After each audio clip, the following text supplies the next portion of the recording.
Olá pessoal, tudo bem? Bem-vindo a mais uma aula da Escola Bíblica Dominical. Esse momento que continuamos tendo as aulas conjuntas à distância, passando aí mais de 170 dias que convivemos nessa pandemia, esse momento histórico em que não sabemos o dia do retorno, mas aguardamos ansiosamente por esse dia. E convivemos, mesmo que à distância, com um pouquinho de retorno, conforme os cultos já têm sendo permitido pela nossa Secretaria de Saúde, retornando, mas sabemos que a nossa escola dominical continua limitada em função do nosso pouco espaço de convivência, as cadeiras muito próximas, então ainda temos um tempo ainda para o retorno, mas enquanto isso compartilhamos com você desta aula em vídeo e do momento de discussão, momento de debate junto com o professor, que acontece semanalmente aos domingos. Convido você que está assistindo essa aula que venha participar com a gente junto à nossa plataforma, que tem sido abençoador. Então, se você não participou, venha e participe com a gente. O assunto de hoje é um assunto muito bem conhecido, de um milagre que Jesus Cristo fez, muito bem debatido em diversos sermões, mas eu queria te convidar a um estudo talvez até um pouco diferente daquilo que você já tenha ouvido. Esse texto está em João, no Evangelho de João, no capítulo 2, e nós vamos ler ele a partir do verso 2 até o verso 10. Então, pegue a sua Bíblia, se você ainda não está com ela, dá um pause aí, pega a sua Bíblia para a gente poder ler junto.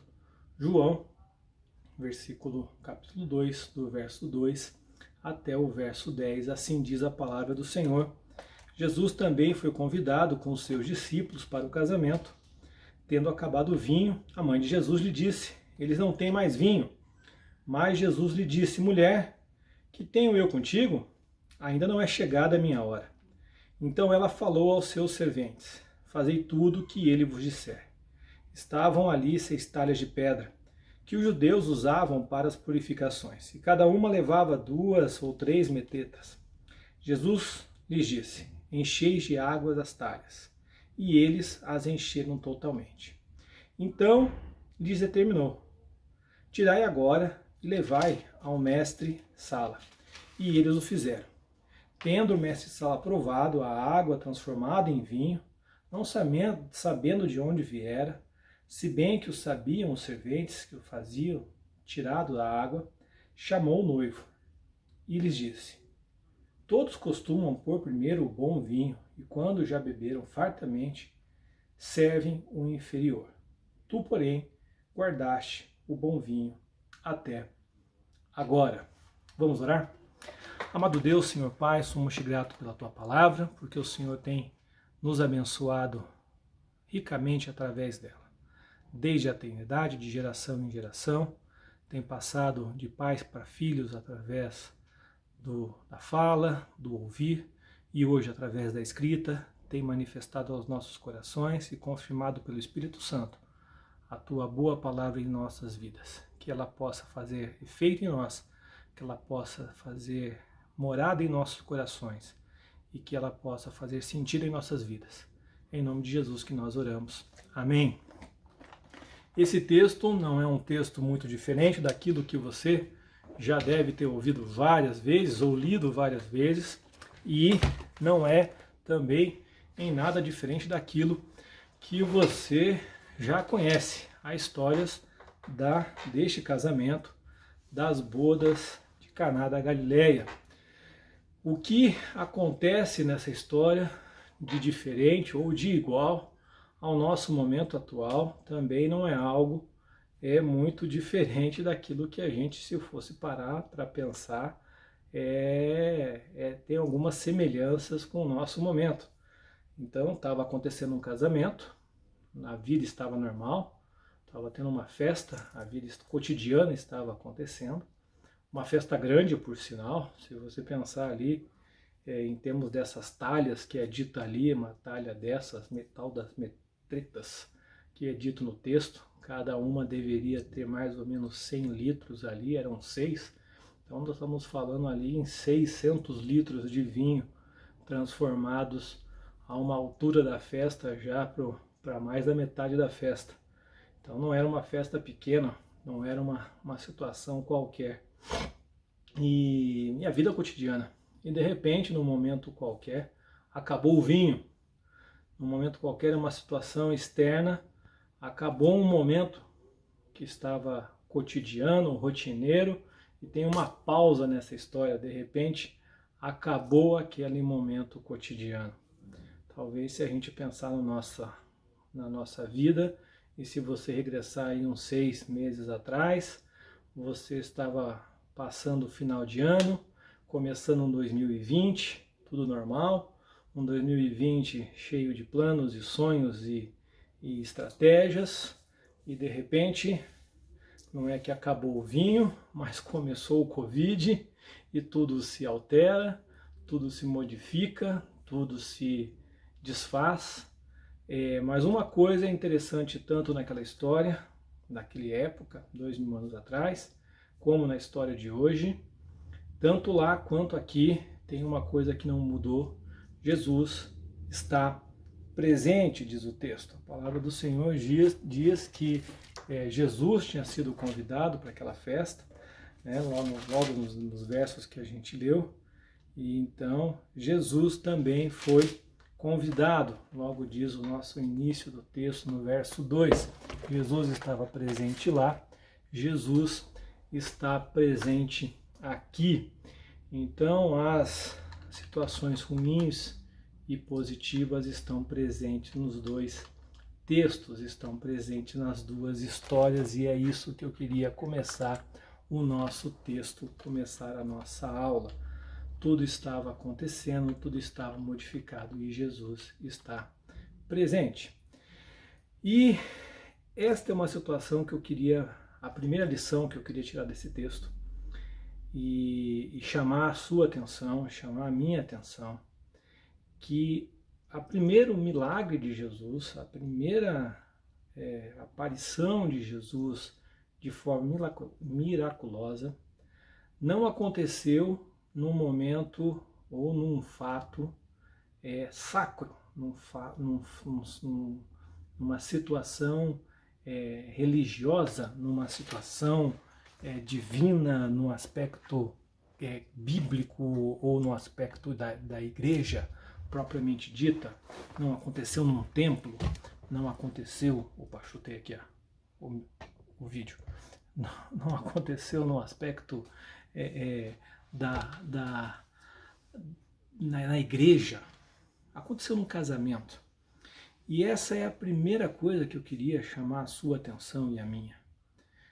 Cristo, quando está presente, ele não está presente somente na igreja, somente na salvação, somente na cura, somente na libertação, somente no dízimo. Não. Cristo se manifesta e Cristo age, e Cristo ele está presente nos momentos totais em nossa vida, e não existe essa separação para a parte boa e ruim, para o momento que acaba o vinho ou que tem vinho, para o momento em que eu estou feliz ou triste, do Cristo e do Jesus em nossas vidas. Então, se esse texto não ensinasse mais nada para a gente, ou não mostrasse mais nada para a minha vida, esse texto me mostra que Cristo, ele influencia a minha vida integralmente, dentro e fora da igreja. O primeiro milagre de Jesus acontece quando ele aparece dentro de um casamento, se manifestando para transformar água em vinho. E você pode, de repente, até ficar assustado com alguma situação, porque para muitos, alguns estudiosos, esse milagre foi um dos milagres que não fez muito sentido. Transformar água em vinho num casamento, depois que muitos já tinham bebido uma quantidade qualquer de vinho, não se sabe quanto vinho se as pessoas tomaram ou deixaram de tomar, para muitos isso não era uma ação divina. Mas aqui mostra que Jesus se preocupa comigo e contigo nos momentos totais de nossa vida. Então, faça o que eu faço, faça o que a gente faça. No momento em que você está no seu íntimo, Jesus está presente em todos os momentos. Né? E isto é algo interessante que eu queria chamar a tua atenção. E isso, historicamente, a igreja normalmente pregou ou até prega essa separação do culto, do divino, da nossa vida secular. Então esse texto mostra para mim e para você que isto não existe. Existe um único Deus e uma única vida nossa. E ela deve seguir um único caminho de santificação, como nós já conversamos em outros momentos, e de unidade com o próprio Deus, para que todas as coisas caminhem e cooperem para o bem dele. Então, esse é o primeiro aprendizado que eu queria trazer para você. Segunda coisa que me chama a atenção, e na continuidade do texto, se você pegar ali no verso sequencial, o verso 2, então você tem já a mãe de Jesus se manifestando. Tendo acabado o vinho, no verso 3, a mãe de Jesus lhe disse: eles não têm mais vinho. E eu vou traduzir aqui, então você pega alguém falando com Jesus, podemos interpretar isso aqui talvez até como uma oração. Então Maria já está orando aqui a Jesus, uma referência aqui ao que nós fazemos hoje, dizendo: acabou o vinho. E Maria já comete um erro aqui, ou comete um deslize, e Maria, se a gente pegar o histórico aqui, o pouco histórico, a referência que nós temos bíblica dela com Jesus, ainda não o Cristo, ela comete alguns deslizes, apesar de saber que ele era o próprio Deus, apesar de ela já ter feito o canto de Maria, já cantado, dando graças a Deus por quem era esse Cristo, né, o Filho do Deus vivo. Ela comete alguns deslizes nessa trajetória, apesar da intimidade que ela tinha com esse Jesus, que seria o Cristo. Ela esqueceu esse Jesus no templo, né? Se você olhar a história, ela esquece o Jesus no próprio templo. Isso poderia ser uma outra aula. Quantas vezes nós saímos do templo depois de ouvirmos sobre o próprio Cristo e esquecemos o Cristo no templo e não levamos o Cristo para fora do templo. E Maria faz isso, e aqui ela também chega para Jesus e de certa forma ela já faz uma oração meio equivocada. Acabou o vinho, a ponto do próprio Jesus na sequência já responde para ela no versículo 4, mas Jesus disse: mulher, que tenho eu contigo. Então aqui já mostra que existia uma interpretação equivocada daquilo que estava no coração de Maria para aquilo que de fato o Cristo gostaria de realizar. E aqui eu queria chamar a sua segunda atenção para esse segundo ensinamento.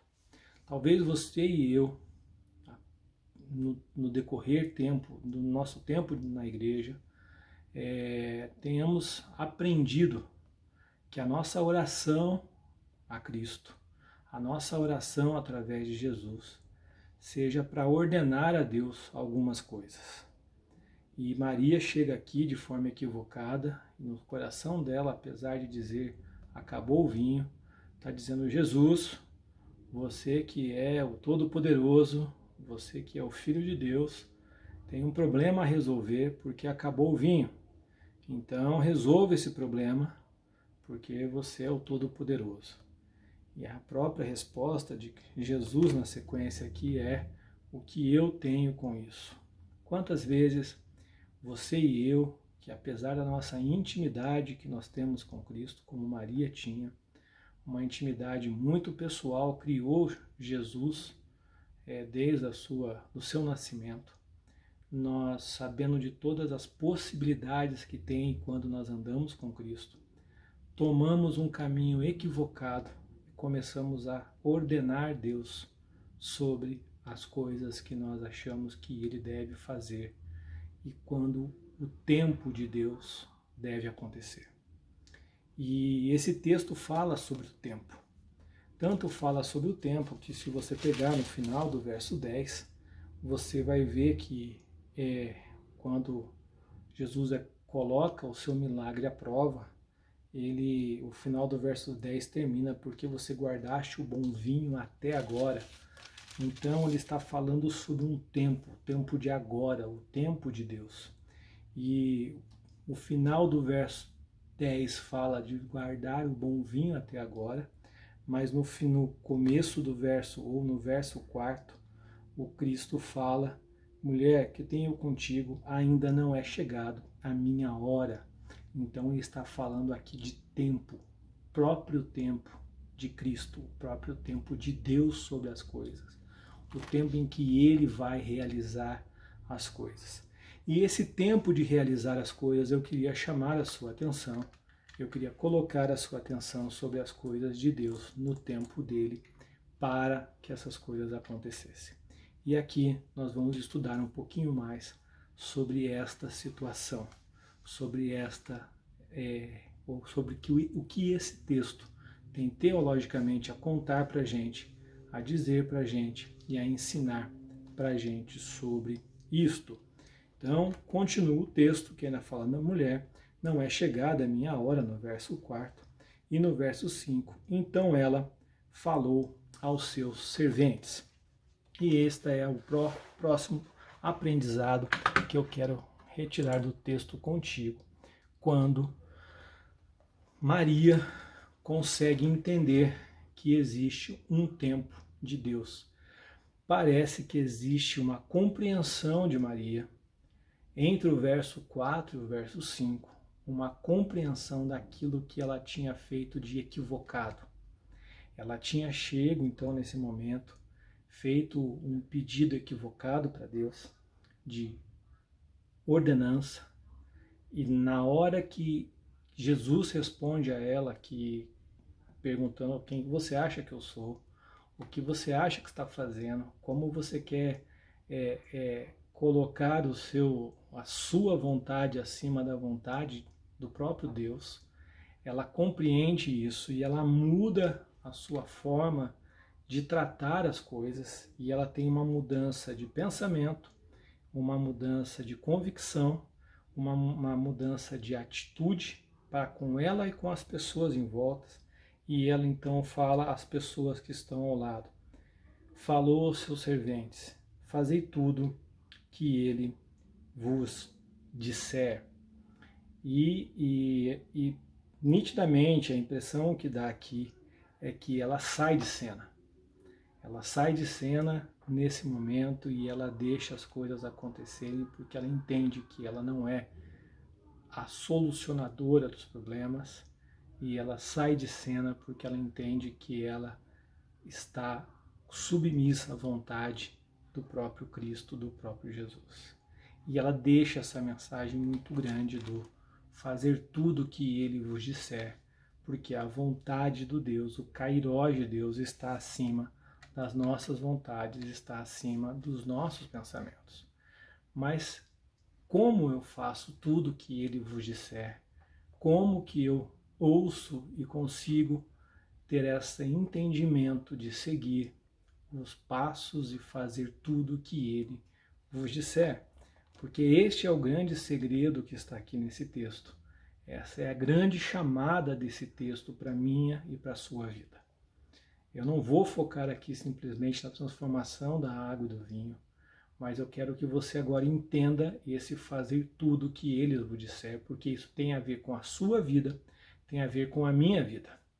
O quanto eu e você temos feito tudo que ele nos diz. Nós já estudamos isso aqui várias vezes nesses últimos tempos de EBD Online, porque fazer tudo o que ele vos disser é fazer tudo o que ele nos diz. Tudo significa ouvir a Deus, ouvir a sua palavra, ouvir os seus conselhos, ouvir o Espírito Santo em tudo. Eu sei que isso é complicado, porque a nossa tendência é agir como Maria agiu. A nossa tendência é ordenar a Deus para resolver o problema do vinho. A nossa tendência é ordenar a Deus para resolver o problema dos pães e dos peixes. A nossa tendência é ordenar a Deus para resolver o nosso problema do nosso emprego, do nosso carro, da nossa viagem, do nosso namoro, do nosso casamento. O problema é ordenar a Deus isso. Mas o grande mistério que está aqui é fazer tudo o que Ele vos disser. Porque fazer tudo o que Ele vos disser é seguir aquilo que a palavra de Deus já nos ensina. É não acumular tesouros na terra, é não perdoar acima de todas as coisas, é dar um passo além com aqueles que estão nos machucando, é dar o rosto para aqueles que estão nos batendo, é atender os necessitados, ou socorrer os que precisam, é exatamente seguir o que a Bíblia fala. Mas quão difícil isto é. Então nós não estamos muitas vezes fazendo tudo o que Ele nos disser, tudo o que Ele está nos dizendo. E é por isso que eu fiz uma referência de quantas vezes Maria vacilou deixando Jesus no próprio templo, como foi o fato.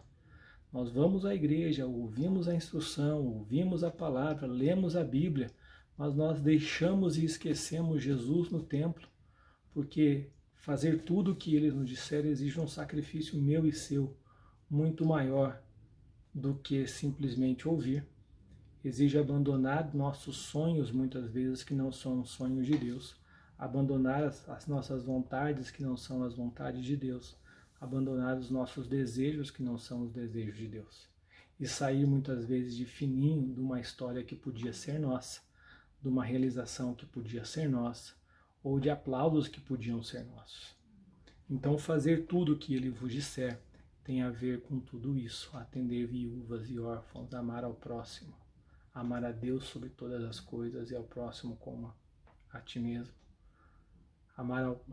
Seguir a Deus significa vender tudo o que eu tenho, dar aos pobres e seguir. Deixar os mortos, enterrar os mortos. Tudo isso que nós lemos e não fazemos.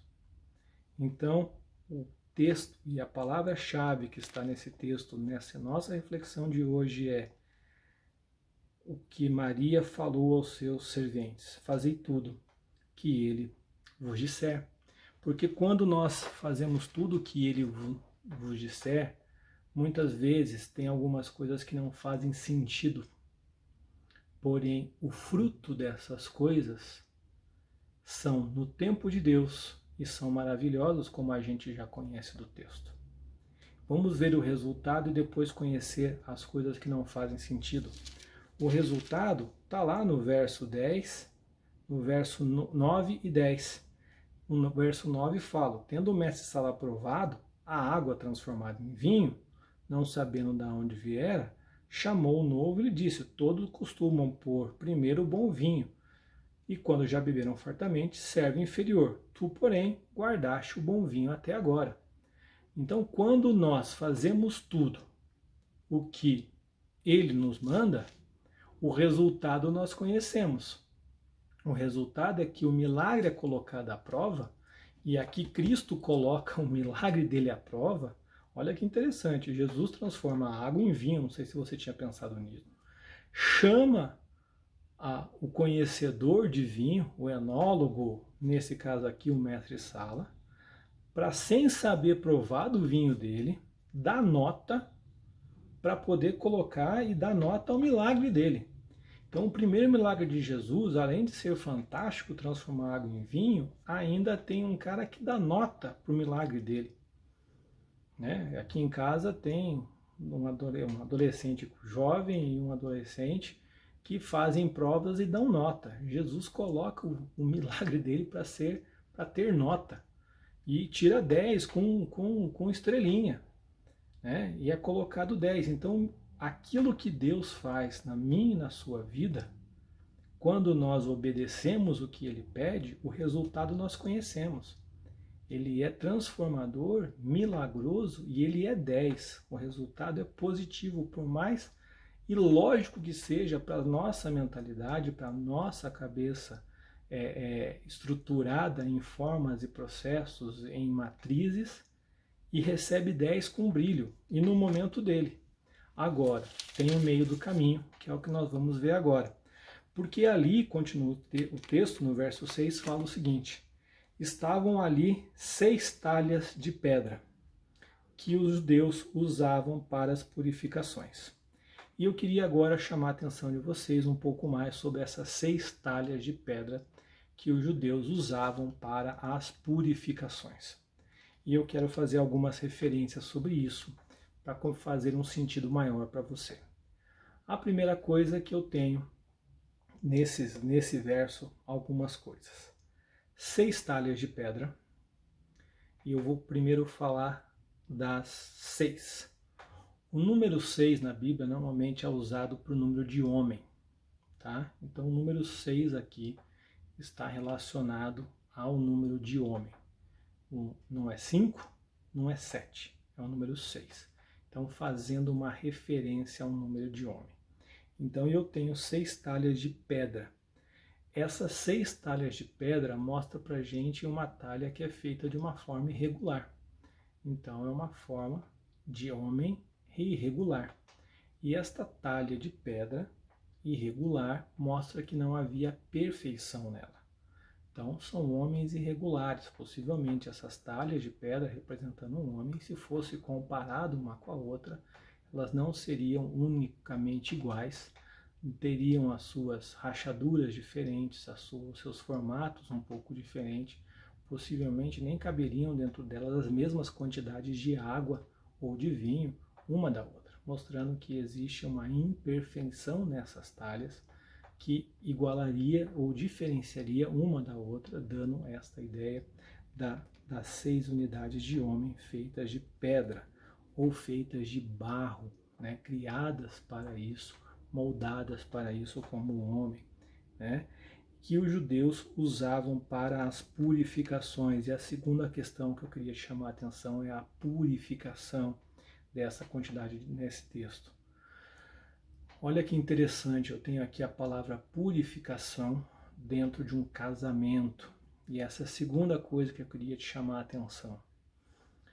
O ser humano, ele faz a separação que eu disse no começo dessa aula, do divino, do sagrado, do secular, de uma forma tão grande que essas 6 talhas agora vazias, porque elas estavam no canto de purificação e agora elas estavam vazias, tanto que elas foram enchidas de água, elas são tratadas em nossa vida mais ou menos da mesma forma.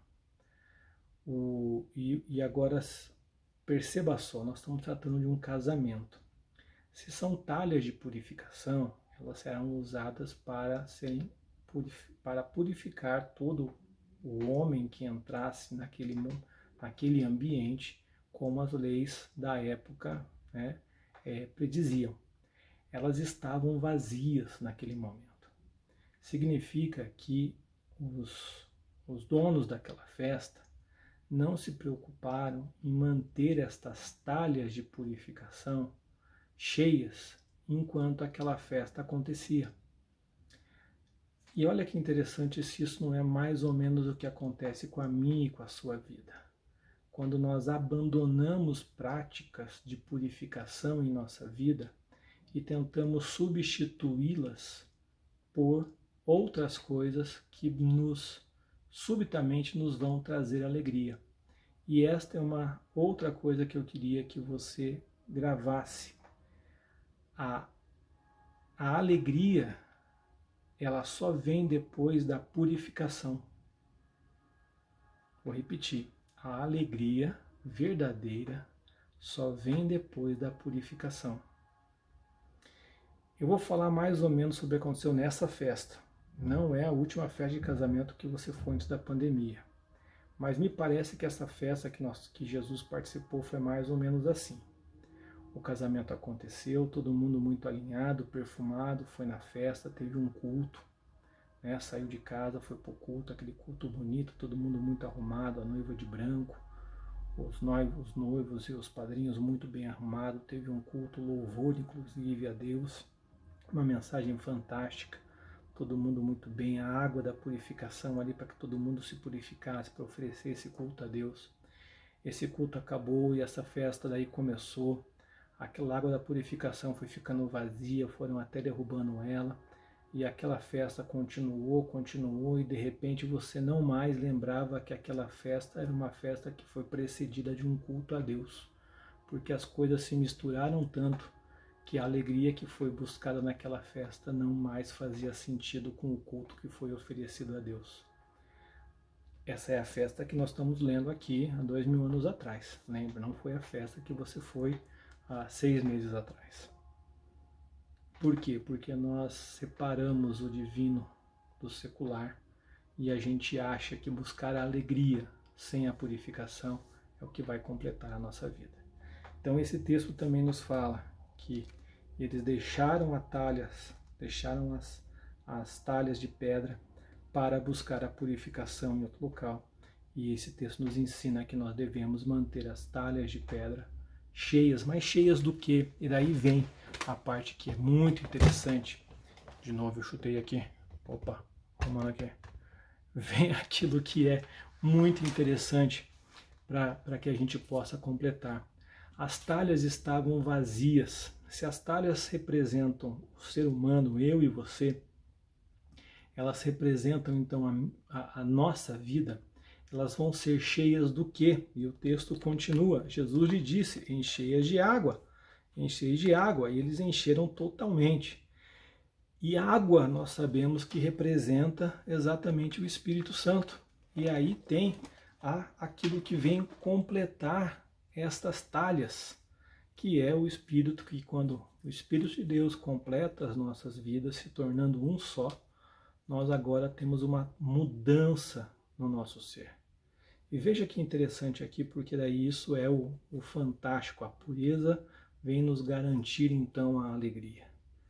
Quando eu encho o meu coração, a minha vida, daquilo que é de Deus, o Espírito Santo, e eu vou enchendo da palavra de Deus, eu vou enchendo de oração, eu vou conseguindo colocar na minha vida o Espírito de Deus, né? Eu vou permitindo que ele entre, eu abro a porta para que Deus possa penetrar no meu coração e encher a minha vida.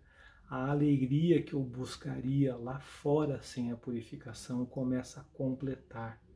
Então eu tenho agora a completude do Espírito Santo habitando em mim, a completude do ser de Deus habitando na minha vida e trazendo agora a unidade, completando o meu ser daquilo que eu não tinha, dando então a minha vida aquilo que estava fora. Então aquilo que era a talha, aquilo que era o vazio de Deus, aquilo que era o molde que ele fez, agora é completado pelo Espírito de Deus. Então o nosso coração agora é cheio da palavra de Deus, a nossa vida cheia do Espírito de Deus, completando e transformando uma vida única, uma vida só, o ser humano cheio de Deus, agora sim completado. Então o que vai manter a nossa vida preparada para toda e qualquer situação de mudança não é a alegria externa, mas é a completude que está dentro. Paulo já falava isso. O que vai manter a minha vida preparada para estar contente em toda e qualquer situação, na alegria ou na tristeza, sendo livre ou preso, sendo na vida ou na morte, é ter firme a palavra de Deus dentro de mim. Então, o mais longe, o significado a 6 talhas homens, vazio, ser humano vazio, a completude do Espírito dentro de nós com a palavra de Deus, nos transforma então num homem novo, num ser humano cheio de Deus, colocando agora o Espírito à sua semelhança. Nós podemos olhar essas duas figuras também, comparar ao Gênesis. Nós fomos feitos à imagem segundo a semelhança de Deus. Então a talha, o barro, o vaso, é a imagem de Deus e o Espírito a semelhança de Deus. E agora nós somos um só.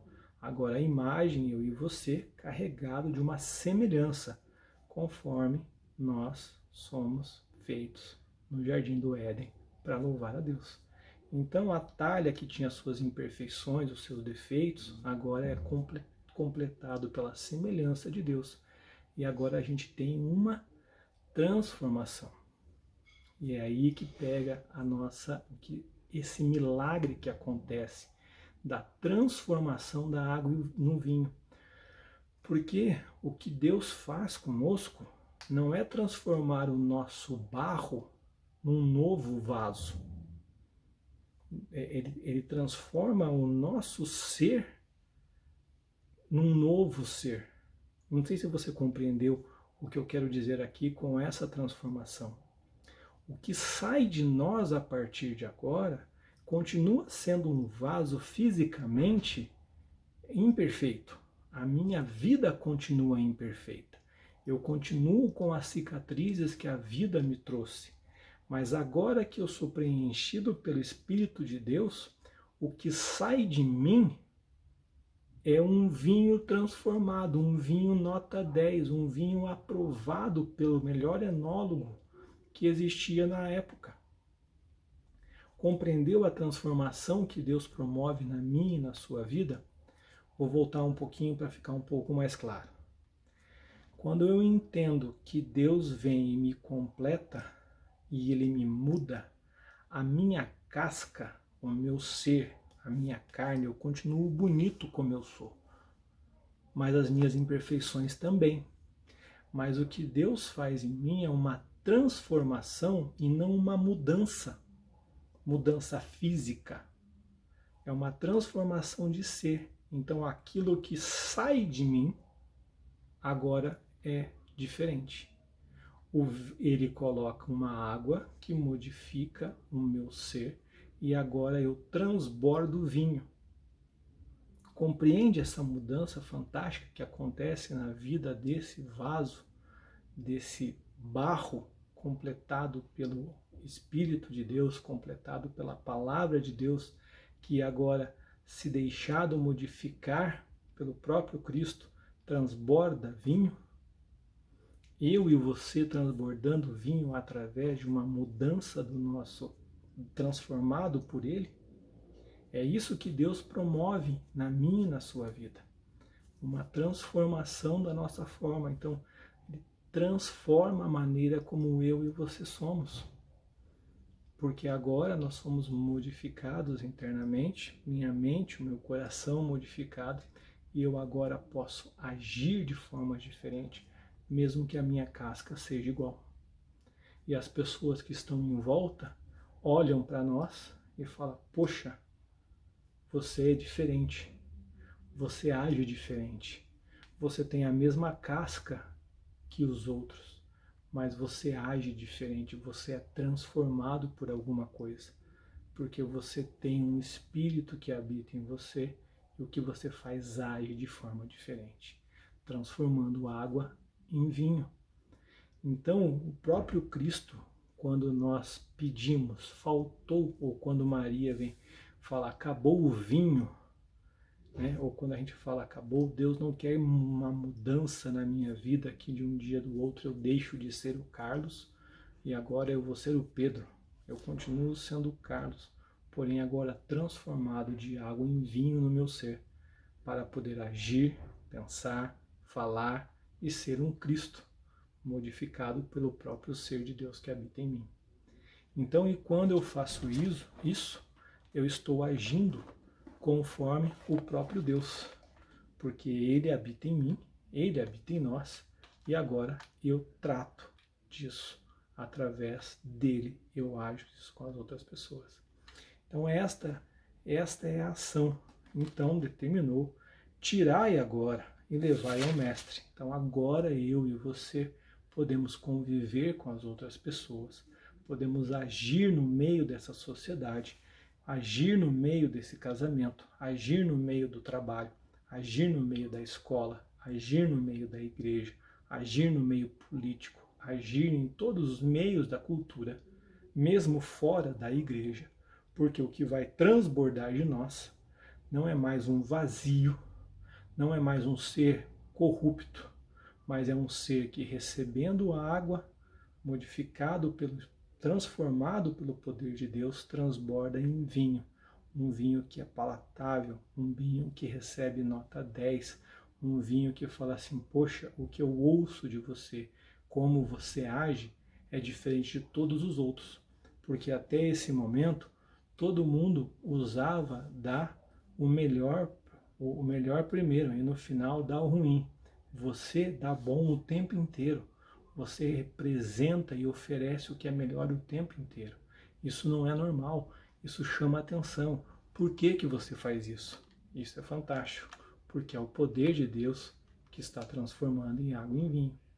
Então, se você está preocupado porque esse momento de transição que estamos vivendo, de mudança, está te deixando sem saber que momento é esse, não se preocupa, esse é um momento de Deus, que quer transformar você e a mim, para que a gente continue transformando água em vinho, que a minha vida e a sua vida, mesmo imperfeita, porque nós somos casca, possa transformar em vinho, não porque eu e você somos bons, mas porque Ele habitando em nós pode fazer essa transformação, porque Ele pode fazer isso. Esse é o meu exercício, esse é o seu exercício, porque Ele faz em nós quando nós permitimos.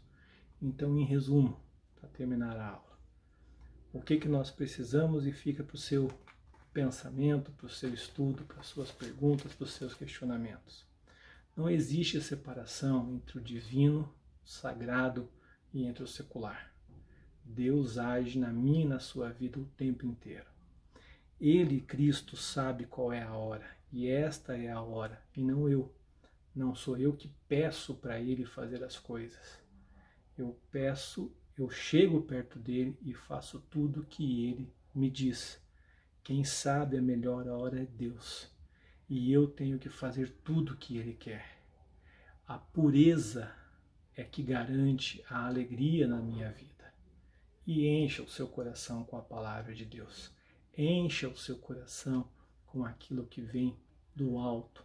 Deixe que o Espírito transforme a sua vida, para que você possa ser aquela figura que, transformada pelo poder de Deus, saia distribuindo este vinho que as pessoas recebam lá fora como algo que é 10, como algo que ninguém esperava, porque todo mundo esperava o pior, mas você entrega algo no momento de crise, no momento de alegria que ninguém esperava.